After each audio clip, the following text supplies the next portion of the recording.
ಪ್ರಪಂಚದಲ್ಲೇ ಶ್ರೇಷ್ಠ ಸಂವಿಧಾನಗಳಲ್ಲಿ ಭಾರತೀಯ ಸಂವಿಧಾನವು ಒಂದಾಗಿದ್ದು, ಸಂವಿಧಾನವನ್ನು ಅರ್ಪಿಸಿಕೊಂಡ ಸುದಿನ ಎಂದು ಕಂದಾಯ ಸಚಿವರು ಹಾಗೂ ಜಿಲ್ಲಾ ಉಸ್ತುವಾರಿ ಸಚಿವರಾದ ಕೃಷ್ಣ ಬೈರೇಗೌಡ ತಿಳಿಸಿದ್ದಾರೆ. ರಾಷ್ಟ್ರೀಯ ಹಬ್ಬಗಳ ಆಚರಣಾ ಸಮಿತಿ ವತಿಯಿಂದ ಜಿಲ್ಲಾ ಕ್ರೀಡಾಂಗಣದ ಹಾಕಿ ಮೈದಾನದಲ್ಲಿ ಏರ್ಪಡಿಸಿದ್ದ 77ನೇ ಗಣರಾಜ್ಯೋತ್ಸವ ದಿನಾಚರಣೆ ಕಾರ್ಯಕ್ರಮದಲ್ಲಿ ಡಾ ಬಿಆರ್ ಅಂಬೇಡ್ಕರ್ ಹಾಗೂ ಮಹಾತ್ಮ ಗಾಂಧಿ ಅವರ ಭಾವಚಿತ್ರಕ್ಕೆ ಪುಷ್ಪಾರ್ಚನೆ ಮಾಡಿ ಮಾತನಾಡಿದ ಅವರು, ಪ್ರಜಾಪ್ರಭುತ್ವ ವ್ಯವಸ್ಥೆ ಇಲ್ಲದಿದ್ದರೆ ದೇಶದ ಪರಿಸ್ಥಿತಿಯನ್ನು ಊಹಿಸಲು ಸಾಧ್ಯವಿಲ್ಲ. ಇಂದು ಪ್ರತಿಯೊಬ್ಬರೂ ಸ್ವತಂತ್ರವಾಗಿ ಬದುಕುವ ಹಕ್ಕು ನೀಡಿದ್ದು, ಹಲವಾರು ಮಹನೀಯರ ಪಾತ್ರ ಹೆಚ್ಚು ಇದೆ.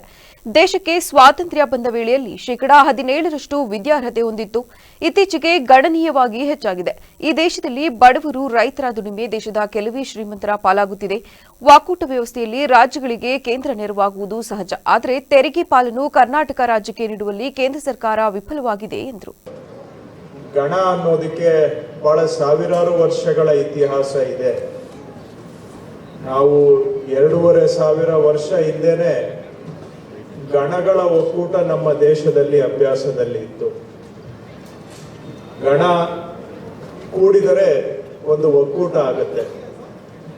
ಹಾಗಾಗಿ ಈ ಒಕ್ಕೂಟ ವ್ಯವಸ್ಥೆಯನ್ನ ಸಂಭ್ರಮಿಸ್ತಕ್ಕಂತಹ ದಿನ ಈ ಗಣರಾಜ್ಯೋತ್ಸವ.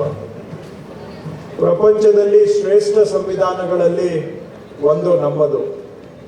ಆ ಸಂವಿಧಾನವನ್ನ ನಮಗೆ ನಾವು ಸಮರ್ಪಣೆ ಮಾಡಿಕೊಂಡು ಅದನ್ನ ಪರಿಪಾಲನೆ ಮಾಡೋದಕ್ಕೆ ಬದ್ಧತೆಯನ್ನ ಮೂಡಿಸಿದಂತಹ ದಿನ ಗಣರಾಜ್ಯೋತ್ಸವದ ದಿನ. ಹಾಗಾಗಿ ಭಾರತ ದೇಶದ ಪಾಲಿಗೆ ಒಂದು ರೀತಿ ಸಂಸ್ಥಾಪನಾ ದಿನ ಈ ಗಣರಾಜ್ಯೋತ್ಸವದ ದಿನ.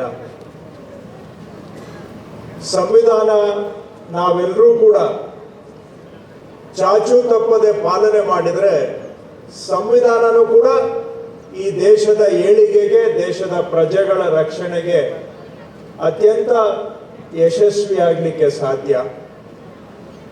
ಅದನ್ನ ಉಪಯೋಗ ಮಾಡ್ತಕ್ಕಂಥವರು ನಾವು ತಪ್ಪು ಮಾಡಿದ್ರೆ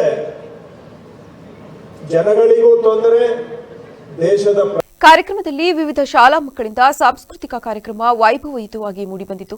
ಕಾರ್ಯಕ್ರಮದಲ್ಲಿ ಕೆಎಸ್ಆರ್ಪಿ, ಡಿಎಆರ್, ನಾಗರಿಕ ಪೊಲೀಸ್ ತಂಡ, ಮಹಿಳಾ ಪೊಲೀಸ್ ತಂಡ, ಗೃಹ ರಕ್ಷಕ ದಳ, ಅರಣ್ಯ ಇಲಾಖೆ ತಂಡ, ಅಬಕಾರಿ ಇಲಾಖೆ ತಂಡ, ಎನ್ಸಿಸಿ ಸೇವಾದಳ ಹಾಗೂ ಶಾಲಾ ಮಕ್ಕಳು ತುಕಡಿಗಳಿಂದ ಆಕರ್ಷಕ ಪಥಸಂಚಲನ ನಡೆಯಿತು ಹಾಗೂ ವಿವಿಧ ಕ್ಷೇತ್ರಗಳಲ್ಲಿ ಗಣನೀಯ ಸೇವೆ ಸಲ್ಲಿಸಿರುವವರನ್ನು ಸನ್ಮಾನಿಸಲಾಯಿತು.